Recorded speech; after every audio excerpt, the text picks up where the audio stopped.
처음 3개월은 대부분 무너지는 구간입니다. 신규 공무원 시기를 돌아보면 저 역시 처음 3개월이 가장 힘들었습니다. 업무가 많아서라기보다 업무 유무, 조직 문화 등 전체가 낯설고 정리가 안 된 상태였습니다.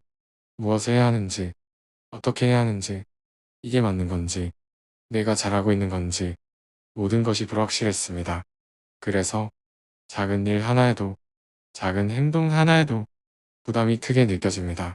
문제는 일이 아니라 기준이 없는 상태입니다. 처음 3개월이 힘든 이유는 1. 인간관계 때문이기도 하지만 경험과 기준이 없는 상태이기 때문입니다. 어디까지 하면 되는지, 어디까지가 맞는지, 어떤 방식이 괜찮은지 이 기준이 없으면 모든 일이 크게 느껴집니다. 그래서 실제보다 훨씬 더 힘들게 느껴집니다. 비교가 시작되는 시점이기도 합니다. 처음에는 하루가 정신없이 지나가다가 3개월 정도부터는 주변을 보게 됩니다. 나와 같이 입직한 동기들 중 누군가는 빨리 적응하는 것 같고 누군가는 일을 잘하는 것처럼 보입니다. 그러면 자연스럽게 나는 왜 이렇게 못하지? 이 생각이 올라옵니다. 이건 대부분 겪는 과정입니다. 그래서 이 시기에는 비교하지 말고 자기 페이스대로 꾸준히 나아가야 합니다. 실수를 문제로 보기 시작하면 더 무너집니다. 신규 때는 실수가 반복됩니다. 이건 당연합니다.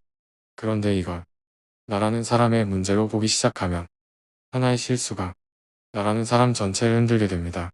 그래서 더 긴장하고 더 위축되고 더 실수가 늘어나는 악순환 구조가 됩니다. 그래서 처음 3개월은 방향이 달라야 합니다.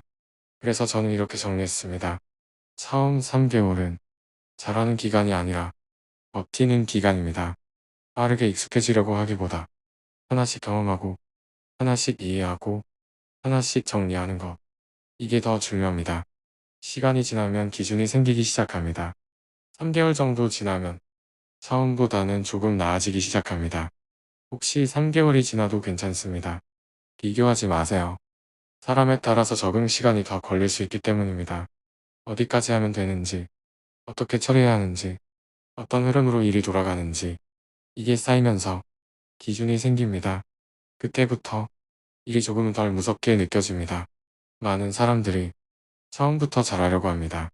그런데 신규 시기는 잘하는 시기가 아니라 적응하는 시기입니다. 이걸 인정하면 불필요한 압박이 줄어듭니다. 그리고 그게 오히려 더 빨리 적응하게 만듭니다. 처음 3개월 힘든 것은 이상한 일이 아닙니다. 오히려 정상적인 과정입니다.